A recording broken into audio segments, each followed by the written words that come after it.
Hola, ¿cómo están? Muy buenas noches. Bienvenidos una vez más a una nueva emisión de Energía Latam. A ver, hoy nos vamos a enfocar en la Agenda Energética 2022, un capítulo clave de la agenda económica de nuestro país. Y la coyuntura argentina lo está mostrando con más claridad que nunca. ¿Por qué decimos esto?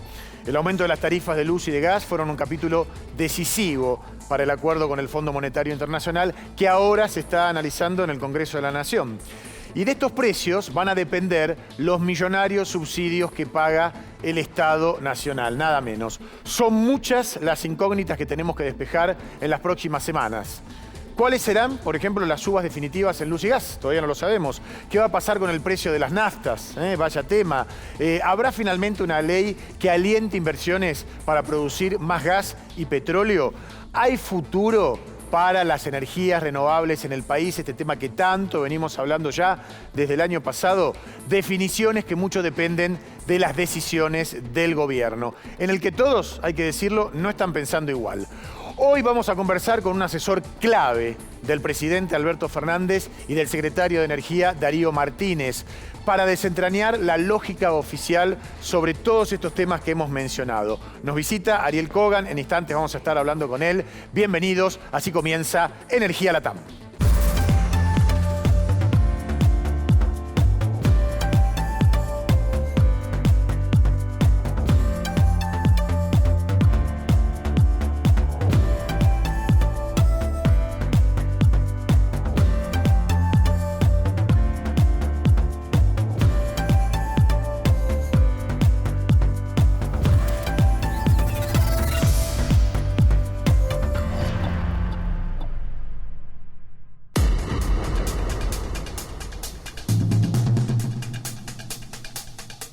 Bueno, aquí estamos nuevamente. Decíamos en esta apreciación global del comienzo que la cuestión energética estuvo en la mesa con referencia a la negociación con el Fondo Monetario Internacional. En Argentina hay muchos temas para tratar. ¿Cómo se va a desarmar, por ejemplo, la madeja de subsidios que tiene muchísima gente en nuestro país?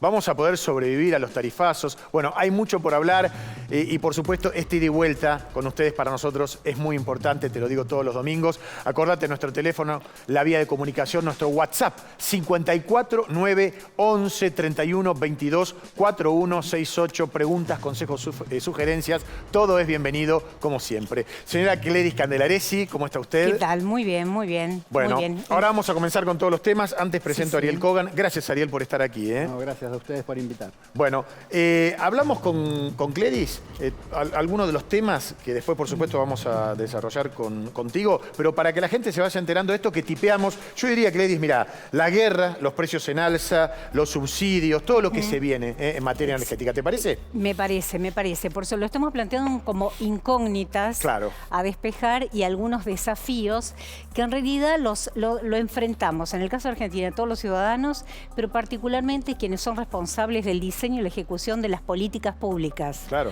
Porque las situaciones problemáticas se pueden enfrentar de una manera o de otra. Por eso consideramos que es una especie de test esta situación, esta coyuntura difícil para la gestión pública. Y Gledys, con un agregado que no es menor, porque cuando hablábamos de los desafíos a los que se iba a enfrentar la Argentina el año pasado, todavía no estábamos atravesados por la invasión de Rusia a Ucrania, ¿no? Exactamente. Lo cual cambia todo el tablero. Absolutamente, y las consecuencias a mediano plazo son impredecibles. Claro.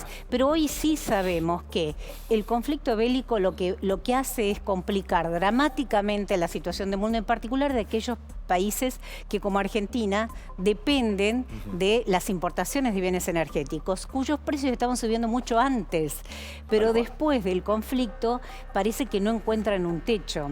Y sabemos que Argentina tiene el gas como un carburante clave en su matriz energética y no produce todo lo que necesita, por lo tanto, indefectiblemente tiene que importar. Y acá viene un problema severo, porque los precios que estaban subiendo antes van a subir mucho más para el gas que Argentina necesita importar para este invierno. Hay distintas estimaciones acerca de ¿cuál va a ser el bache o el déficit de la balanza energética local? Algunos estiman unos 7.000 millones de dólares. Veremos. A ver, dilemas de la política energética. Estos son los dilemas. ¿no? Mencionemos Sí. uno. La guerra y los precios en alza que complican a la región o a los países. Quizás para algún país, para alguna otra nación puede ser una oportunidad desde el punto de vista económico. Claro. Quizás Venezuela se transforma en un proveedor de petróleo de otra jerarquía si efectivamente se deja de comprar, bueno, petróleo y gas básicamente a Rusia. Habría que ver. Vaya habría que ver cómo se acercamiento mueve. con los Estados Unidos impensado, ¿no? En estas últimas horas. Bueno, por eso yo creo que la geopolítica cruje en esta coyuntura. Decimos subsidios imparables, el otro ítem o dilema. ¿Por qué? Porque, a ver, los usuarios finales en sus distintas categorías, con sus distintas tarifas, pagan solamente una parte del precio de los bienes energéticos, de la luz y del gas. Claro. Solo una parte. La mayor parte, en el caso del gas, por ejemplo, el 70% de lo que cuesta el gas que se consume lo paga el Estado. Acá aparecen los famosos subsidios. Entonces, Argentina tiene una situación de estrechez fiscal. Le faltan recursos en general porque las cuentas públicas son deficitarias y le faltan dólares en particular. Imagínate, hay que importar más y a precios más altos.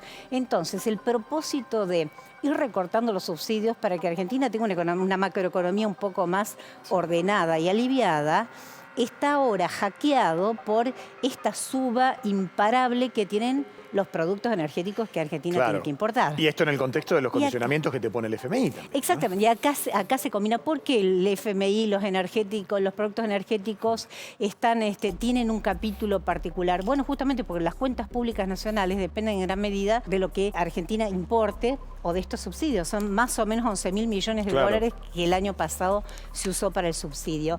Y del subsidio también dependen, o mejor dicho, del monto que el Estado decida seguir subsidiando o no, depende de las tarifas. Claro. Es decir, los subsidios indefectiblemente van a subir, por lo que explicamos recién, pero las tarifas también van a subir.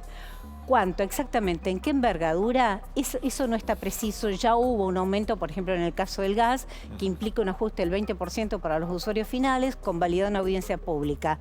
Pero ahora, en el marco de una discusión con el Fondo Monetario Internacional, va a haber un aumento adicional. Un aumento adicional que podría promediar el 40, 50%, pero un aumento que no se va a dar de cualquier manera, sino que se va a dar segmentando, es decir, que algunos van a tener un aumento más alto que otros. Los usuarios con mayor capacidad de consumo seguramente van a tener que afrontar un aumento mayor porque a ellos se los va a dejar de subsidiar. Después vamos a ver de qué manera se puede instrumentar esa segmentación. Suena lógico y justo, digamos, ¿no?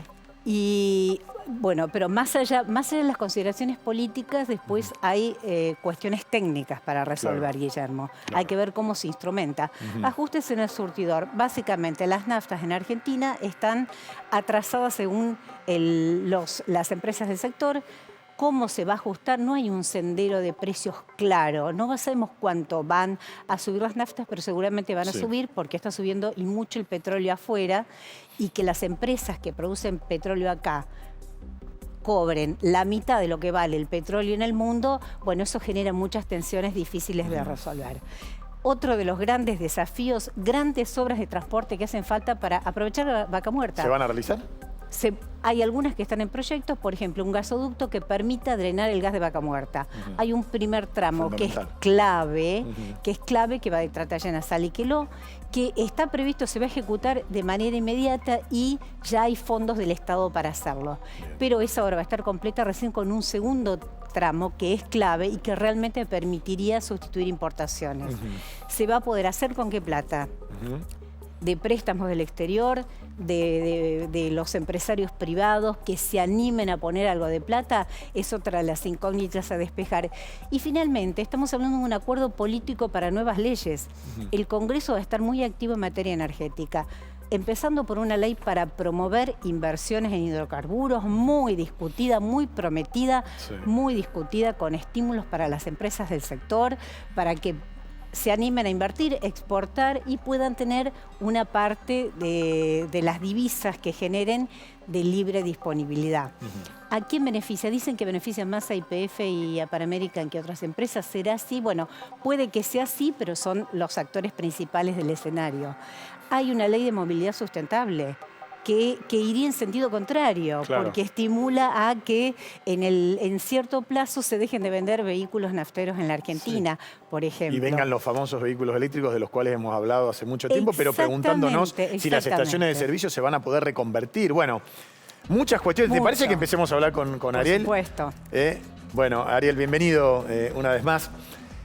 Hablábamos de la suba inexorable del gas natural licuado. Digo, ¿cómo impactaría esto en nuestro país en el invierno que ya está cerquita?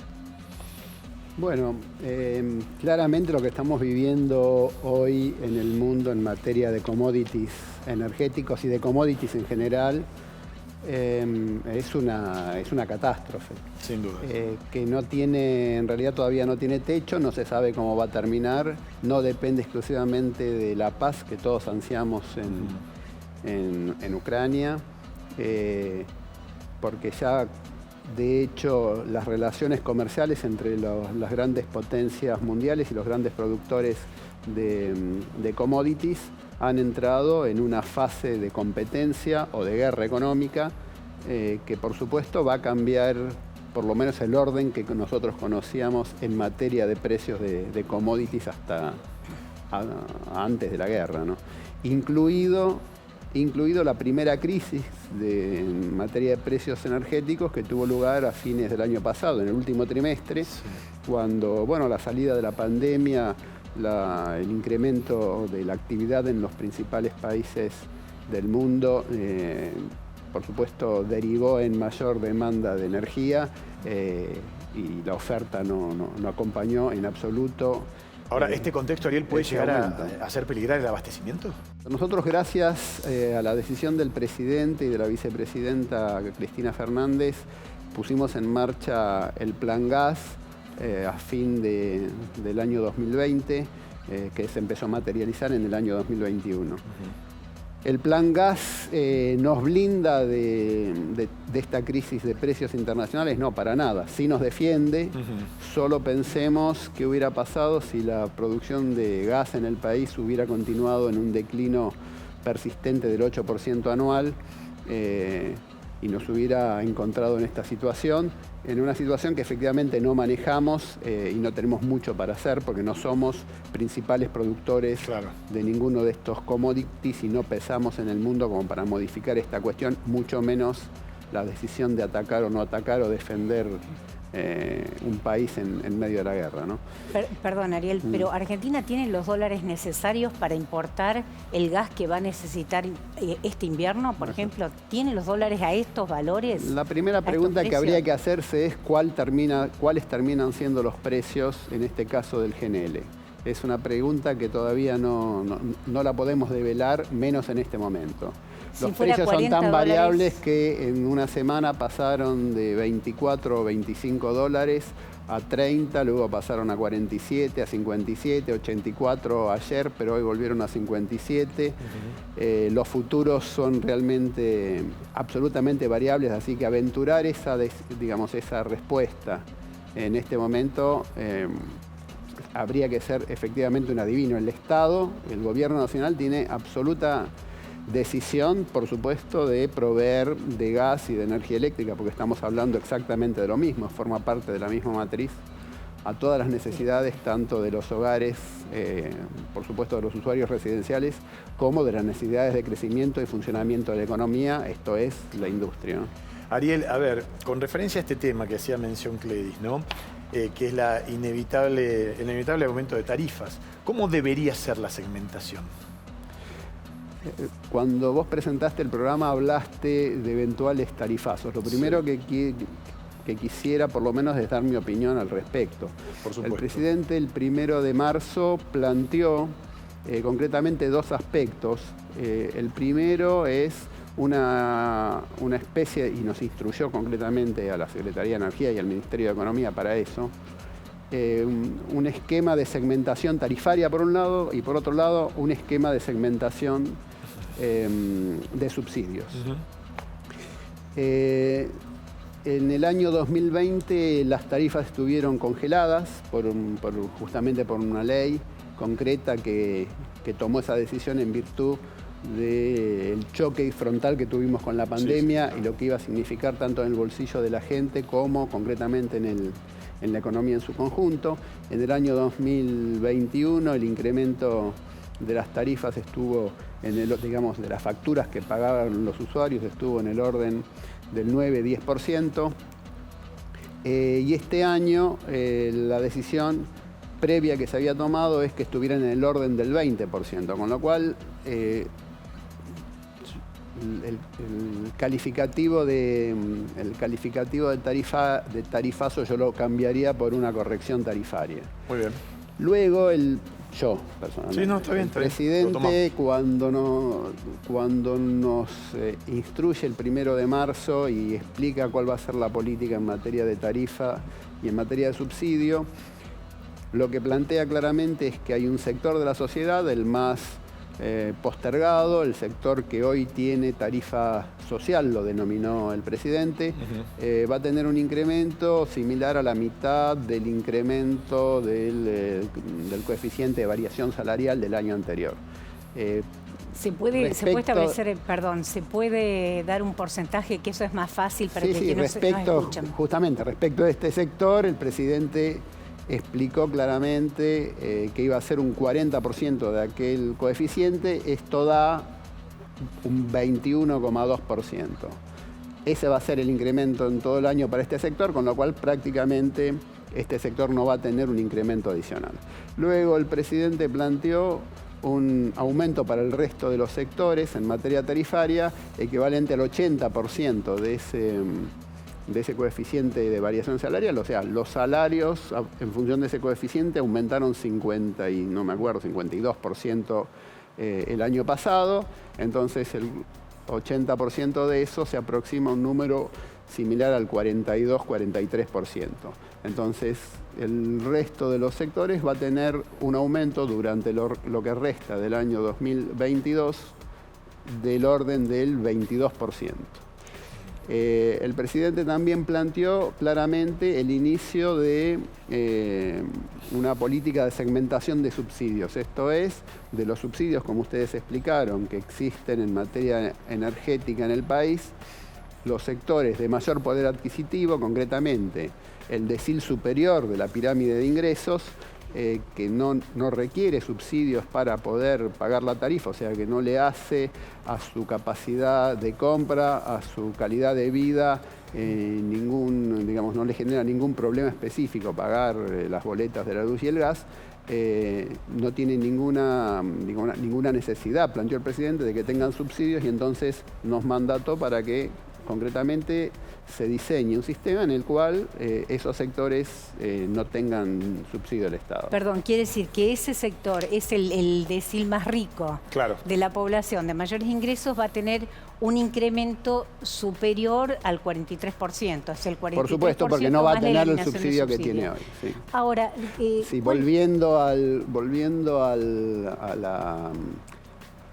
la imagen que planteaba en algún momento un ex secretario de Energía, para esos sectores efectivamente es como comprar una pizza o salir a comer a Puerto Madero, que es lo que hace habitualmente ese sector, en el cual probablemente alguno de nosotros también estemos incluidos, ¿no es cierto? Pero para ese sector sí. En cambio, para el sector que está por debajo de la línea de pobreza, comprar una pizza en un delivery, ni que hablar ir a comer afuera, es una cosa que no existe, y el que está por debajo de la línea de pobreza no tiene ni el dinero como para mantener absolutamente todas sus necesidades básicas completas. Entonces, de ahí la segmentación.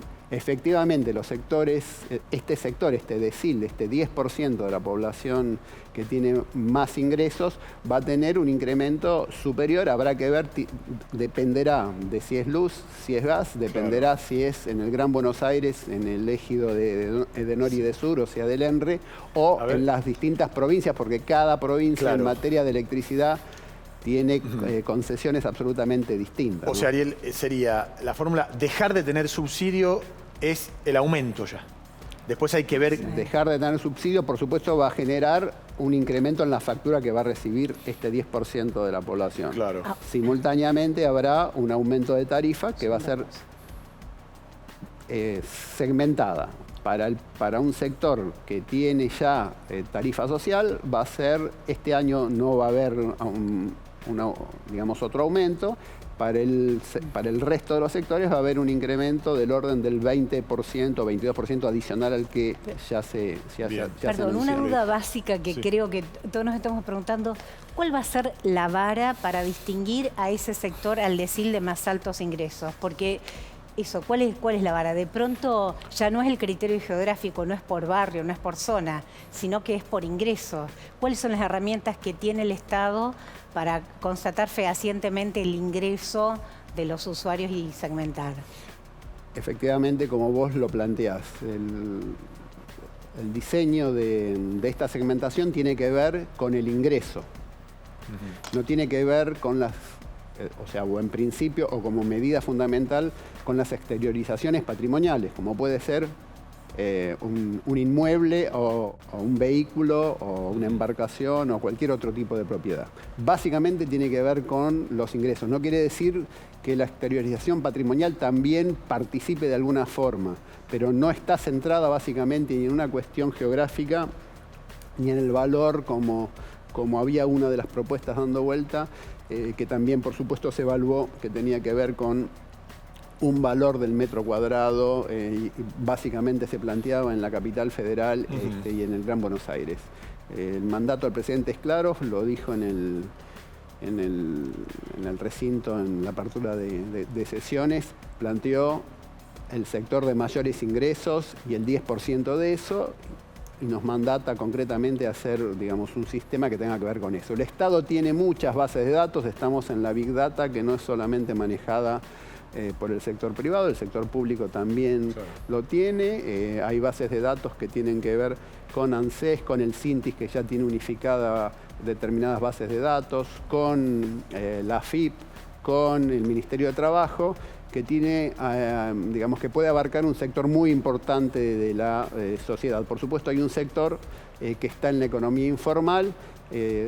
También existen herramientas para que ese sector pueda exteriorizar o pedir el subsidio o pedir que le den de baja de una categoría en la cual se va a quitar el subsidio, ¿no? Pero, digamos, son millones de argentinos que están por alguna u otra razón en las bases de datos oficiales. Por supuesto, hace falta para la utilización, no para hacer un ejercicio ni para hacer un diseño en un laboratorio, sino para efectivamente utilizar una herramienta para segmentar subsidios de esta característica o para aplicar tarifas segmentadas, hace falta una norma de una jerarquía importante. Puede ser una ley o puede ser un DNU, ¿no es cierto? Claro. Porque hay que proteger secreto fiscal, secreto bancario, hay que plantear la obligatoriedad de prestar concretamente las bases de datos que ya existen. No, por supuesto que no puede ser una cuestión ni aleatoria, no, ni en la decisión de algún funcionario. Esta zona de residencial, está claro. Exactamente. Está claro. Ariel, te cambio de tema. Me gustaría hacer referencia a Vaca Muerta, porque recién decía Cledis que para reducir la importación de gas es como imprescindible llevar adelante, ¿no?, la construcción de este gasoducto en las inmediaciones. Vaca Muerta tiene la segunda reserva mundial de gas no convencional y la cuarta reserva mundial de petróleo no convencional. Y ha demostrado, incluso durante la pandemia, porque el Plan Gas inició en noviembre del 2020, una capacidad de producir realmente muy importante y asombrosa. Este diciembre creo que fue el mejor diciembre de producción de gas de los últimos 11 años. hemos llegado a producir 130 millones de metros cúbicos día, sí, y en petróleo algo parecido de los últimos 9 años, no recuerdo bien. ¿Esto a qué se lo adjudicaría? A dos cuestiones. Primero, el Plan Gas vino a dar certeza concretamente en materia de precio y de demanda a las productoras, y entonces, por supuesto, se pusieron efectivamente a trabajar, a invertir, y hemos llegado a saturar efectivamente todos los ductos de evacuación de gas desde Vaca Muerta hasta los centros de consumo, ¿no?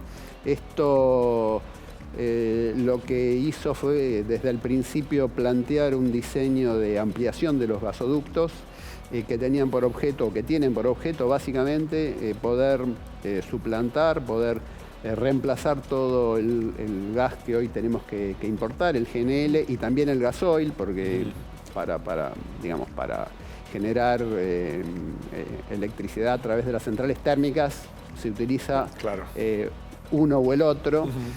Así que ese es el diseño que tiene, además de poder ampliar la capacidad de las zonas, digamos, las zonas servidas, potenciar las exportaciones a Chile también, Perdón, Ariel, abrir la puerta a Brasil. Perdón por la interrupción, porque todo esto...